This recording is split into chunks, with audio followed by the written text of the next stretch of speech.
साल का big boss OTT 3 पूरी तरह से स्क्रिप्टेड है। अगर कोई दो दुश्मन लड़ता है ना तो लोग जल्दी उसे वॉच नहीं करते हैं, बट दो दोस्त अगर आपस में भिड़ जाए ना तो गाइज हम बिग बॉस क्यों देख रहे हैं। क्लियरली अब मुझे बिल्कुल समझ नहीं आ रहा कि हम बिग बॉस देख क्यों रहे हैं। जब पब्लिक के हाथ में कुछ है ही नहीं तो बिग बॉस देखकर फ़ायदा क्या है। पब्लिक बिग बॉस इसलिए रेगुलरली वॉच करती है ताकि वो अपने फेवरेट कंटेस्टेंट को वहाँ से बचा सकें, उन्हें वोट कर सकें। बट जब पब्लिक के हाथ में बिग बॉस ने कुछ दिया ही नहीं है तो फिर क्या मतलब बनता है बिग बॉस देखने का। हम तो फिनाले भी बस देख कर ये देख सकते हैं कि कौन जीता कौन हारा। क्यों हम देख रहे हैं। और जो हमारा फेवरेट है हम उसे बाहर निकलने के बाद भी देख सकते हैं, क्योंकि हमारे फेवरेट को तो, या फिर जो पब्लिक का हीरो है उसे तो वहाँ पे जीरो बनाकर दिखाया जा रहा है। अचानक से विशाल, शिवानी और लवकेश का नॉमिनेशन में आना, क्या था ये भाई, ये क्या था। जब बिग बॉस को बहुत अच्छे से पता है कि सना मकबूल बाहर वाली है तो वो नॉमिनेट होगी नहीं, और जब power head of the house Ranveer sir के हाथ में जाएगा तो उनके पास 3 ही ऑप्शन है जिन्हें वो, मतलब कंफर्म था कि वो उसी 3 बंदी को नॉमिनेट करेंगे। तो फिर क्यों। तो ये सब तो बिग बॉस का खेल है, ये सब तो मेकर्स के द्वारा किया जा रहा है। मेकर्स ने जानबूझकर रणवीर के हाथ में ये नॉमिनेशन का पावर दिया ताकि वो तीन लोग जो है, शिवानी, विशाल और लवकेश, वो तीनों नॉमिनेट हो पाए और उनमें से बिग बॉस किसी एक को निकाल सके। जब ठीक है, मैं ये चीज़ मानती हूँ कि अरमान मलिक जो है वो बिग बॉस को पूरा मिर्च मसाला दे रहे हैं सही तरह से। अगर कोई वहाँ गेम खेल रहा है तो वो अरमान मलिक ही खेल रहे हैं। बिग बॉस का गेम अगर किसी के लिए इस सीज़न में बना है तो वो कसम से वो अरमान मलिक के लिए ही बना है, और वो बखूबी उसे निभा रहे हैं और बहुत अच्छे से खेल रहे हैं। ऐसा नहीं है, अगर अरमान मलिक इस बार OTT 3 में नहीं होते तो बिग बॉस बिल्कुल ज़ीरो था, बिग बॉस पूरा ज़ीरो था इस सीज़न का, क्योंकि किसी कंटेस्टेंट में उतना इस बार दम नहीं था। हाँ थे कुछ लोग जैसे कि जो ढंग से चल रहे थे, अपनी रियलिटी उसमें दिखा रहे थे, वो थे विशाल, शिवानी, लवकेश, ये लोग थे। वरना नेजी वहाँ क्या कर रहे हैं। नेजी बस एक झुंड का हिस्सा है और खुद को बस चुप चुप चुप चुप चुप चुप करके चल रहे हैं, आगे निकलते जा रहे हैं। क्या कर रहे हैं नेजी, कुछ भी नहीं कर रहे हैं। सही क्या कर रहे हैं वहाँ पे। सही को तो अब तक निकाल देना चाहिए था बिग बॉस को। अरे यार, सही का तो एक कुछ भी नहीं, एक बार वो फूटे भी तो जो भी गाली गलौज करनी थी बस उतने के लिए ही फूटे। वरना नेजी वहाँ कर क्या रहे हैं, बस एक झुंड का हिस्सा बन गए हैं और सब ग्रुप के साथ बस निकलते चले जा रहे हैं। तो भाई बिग बॉस, जब आप कोई डिसीज़न ले रहे हैं तो कुछ तो पब्लिक के हाथ में छोड़िए। अगर 3 सदस्य वहाँ नॉमिनेट हो भी गए, लवकेश, शिवानी और विशाल, तो फिर अरमान को सेव करने की क्या ज़रूरत थी। आपने खुद उन्हें ये दिया था कि वे पूरे सीज़न के लिए नॉमिनेट रहेंगे, उन्हें तो ये सज़ा मिली थी ना, तो फिर उनके सज़ा को वहाँ से हटाने की क्या ज़रूरत थी। आपने क्यों उन्हें सेव करवाया। और सिंपल सी बात है, अगर रणवीर सर के हाथ में ये जाएगा कि अरमान मलिक को सेव करना है या नहीं, तो वो मतलब 110% नहीं, 500%, 1000% ये है कि वे अरमान मलिक को सेव करेंगे और ज़रूर करेंगे। ये क्या है भाई। तो ये सब तो आप सभी का, बिग बॉस का ये सब कुछ रचा हुआ है, सारा कुछ मेकर्स का रचा हुआ है। तो जब आप पहले से ही ये मेकर्स द्वारा, बिग बॉस द्वारा पहले से ही ये ठान लिया गया है कि किसे वहाँ हीरो बनाना है, किसे वहाँ जिताना है, तो फिर हम पब्लिक को तो बिग बॉस वॉच करके कोई फ़ायदा नहीं है ना। क्यों हम वॉच करें, क्यों हम अपना टाइम वेस्ट करें। हम बिग बॉस इसलिए देखते हैं ताकि हम अपने फेवरेट कंटेस्टेंट को उसमें देख सकें, वो कैसे हैं, उनकी रियलिटी को देख सकें, क्योंकि हम उन्हें हमेशा सोशल मीडिया द्वारा ही देखते हैं।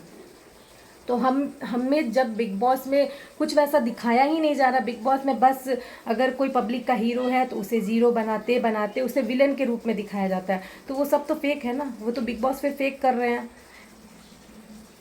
तो मुझे बिल्कुल समझ नहीं आया इस बार का जो भी नॉमिनेशन वाला टास्क तो था ही नहीं। सब कुछ रणवीर सर के हाथ में बनाकर दे दिया गया था कि बस आप 3 लोग को उठा लो। वो भी सारी पब्लिक जान रही थी, ये बिग बॉस मेकर सब कोई जान रहे थे कि रणवीर सर किस 3 सदस्य को वहाँ पर नॉमिनेशन में डालेंगे।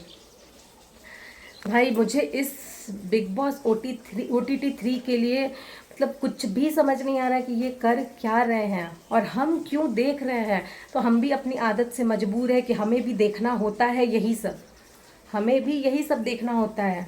और जिसका बिग बॉस फ़ायदा उठाता है, बिग बॉस को के भी मन में शायद मतलब ये हो गया हो कि लोग तो वो कुछ भी करेंगे, देखेंगे ही बिग बॉस, बट ऐसा नहीं है। अगर आपके फेवरेट कंटेस्टेंट उस ये से निकल जाते हैं बिग बॉस के घर से, तो प्लीज़ आप बिग बॉस देखना बंद कर दो, बंद कर दो आप। और वो भी मतलब मुझे ये समझ नहीं आ रहा कि चलिए अरमान मलिक का तो है कि वो तड़का देते हैं बिग बॉस को, तो उनका रहना सही है। अगर अरमान मलिक जीतते हैं उससे भी मुझे कोई प्रॉब्लम नहीं है।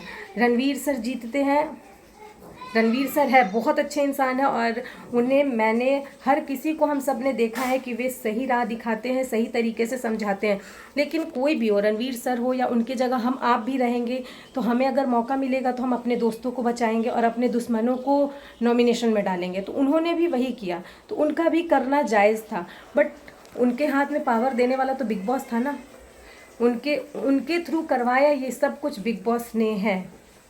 बिग बॉस पूरी तरह से स्क्रिप्टेड शो अब लग रहा है, इससे पहले तक मुझे नहीं लगता था, बट इस ईयर का OTT 3 देखकर मुझे लग रहा है कि बिग बॉस पूरी तरह से स्क्रिप्टेड शो है। जो बिग बॉस चाहता है उसी तरह के वहाँ टास्क देता है, उसी तरह लोगों को लड़वाता है, उसी तरह से उनकी पोल पट्टी खोलता है और बेकार में किसी भी बिना किसी मुद्दे का मुद्दा बनाकर लोगों को वहाँ विलन के रूप में दिखाता है, जिसे वो बिग बॉस पसंद नहीं करते हैं। उन्हें पब्लिक की कुछ नहीं पड़ी है। पब्लिक के हाथ में एक इविक्शन वाला पावर रहता था, इस बार बिग बॉस ने वो भी छीन लिया, तो फिर हम पब्लिक क्यों देखे बिग बॉस? तीनों फ्रेंड्स को लड़वाने के लिए ही बिग बॉस ने ऐसा टास्क दिया कि वे तीनों एक दूसरे की बुराई करें। क्यों नहीं बिग बॉस कभी ये टास्क देते कि हाँ, 3 लोग जो नॉमिनेटेड सदस्य हैं वो तीनों लोग एक दूसरे की थोड़ी बड़ाई कर ले, एक दूसरे के बारे में कुछ अच्छा बता दे निकलने से पहले, क्योंकि अगर कोई नॉमिनेट है तो उसमें से एक सदस्य तो जाएगा ही। तो बिग बॉस कभी ये टास्क क्यों नहीं देते कि लोग एक दूसरे के बारे में कुछ अच्छा बोलकर वहाँ से निकले? नहीं, अच्छा बोलने से बिग बॉस को मिर्च मसाला नहीं मिलेगा। लोग मतलब अगर कोई 2 दुश्मन लड़ता है ना तो लोग जल्दी उसे वॉच नहीं करते हैं, बट 2 दोस्त अगर आपस में भिड़ जाए ना, तो चाहे वो कैसे भी हो, लोग ज़रूर देखते हैं कि आखिर इनके बीच हुआ क्या। तो बिग बॉस बस अपनी TRP बढ़ाने के लिए ऐसा कर रहे हैं और हम पब्लिक वॉच कर रहे हैं, 1-1 घंटा एपिसोड देख रहे हैं, बल्कि कुछ लोग तो 24 आवर्स लाइव भी देखते हैं। बट देखकर क्या फ़ायदा? एक इविक्शन का पावर हम पब्लिक के हाथ में दिया गया था, उसे भी छीन लिया गया। हर साल का तो पता नहीं गाइस, बट इस साल का बिग बॉस OTT 3 पूरी तरह से स्क्रिप्टेड है। ढंग का कोई भी एक भी अब तक गेम नहीं हुआ है, बस power power power. Head of the house के हाथ में पावर, बाहर वाला के हाथ में पावर, फ़ोन अलाउ कर दिया गया है। तो ये सब क्या है? पूरी तरह से इस साल का बिग बॉस OTT 3 स्क्रिप्टेड है। मेरा कहना ये है कि या तो आप 1 वीक अभी बचा हुआ है, आप विशाल पांडे को घर के अंदर लो, और नहीं तो फिर आप कृतिका मलिक, नेजी और साई केतन, आप इन तीनों को घर से बेघर करो, क्योंकि ये टॉप 3 तो छोड़िए, टॉप 5 के भी लायक नहीं है ये 3 कैंडिडेट वहाँ पर, क्योंकि इन तीनों का तो कोई मुद्दा अपना है ही नहीं, कोई मुद्दा है ही नहीं, इन्हें तो कुछ कहना ही नहीं होता है। कृतिका अभी कहने लगी हैं, कृतिका मलिक, क्योंकि उनको एक मुद्दा मिल गया था विशाल वाला, और मुझे तो लगता है कि कृतिका मलिक को वहाँ इसलिए रखा गया है ताकि वे उस ग्रुप के लिए खाना बना सके, क्योंकि उस ग्रुप में कोई और लड़की है नहीं, तो खाना कौन बनाएगा? तो मैं चाहती हूँ, मतलब मेरा ऐसा मानना है कि अगर बिग बॉस OTT 3 अब कोई जीते, विशाल के निकलने के बाद अगर कोई जीतता है, तो वो अरमान मलिक, रणवीर सर या फिर लवकेश होना चाहिए। और टॉप 3 भी यही है, यही 3 जो है वो टॉप 3 है, बाकी तो टॉप 5 के भी लायक नहीं बचे हैं उसमें। तो बिग बॉस, आप नॉमिनेशन वाला टास्क देने से अच्छा है कि आप खुद से उन तीनों को वहाँ से निकाल दीजिए। 1 वीक में वो लोग कुछ उखाड़ नहीं लेंगे। जब अब तक वे लोग कुछ नहीं बोले, अपना कोई मुद्दा नहीं बना पाए, तो आगे वो लोग कुछ नहीं कर पाएंगे। तो गाइज़, इसी से मैं अपने वीडियो को अंत कर रही हूँ और मैं आपसे मिलूँगी अपने नेक्स्ट वीडियो में। अगर आपको मेरी कोई बातें गलत लगी हो तो आप कमेंट बॉक्स में ज़रूर बताना और अपनी राय ज़रूर देना। ये ज़रूर बताना कि आपका फेवरेट कंटेस्टेंट अब कौन रहा और कौन पहले था।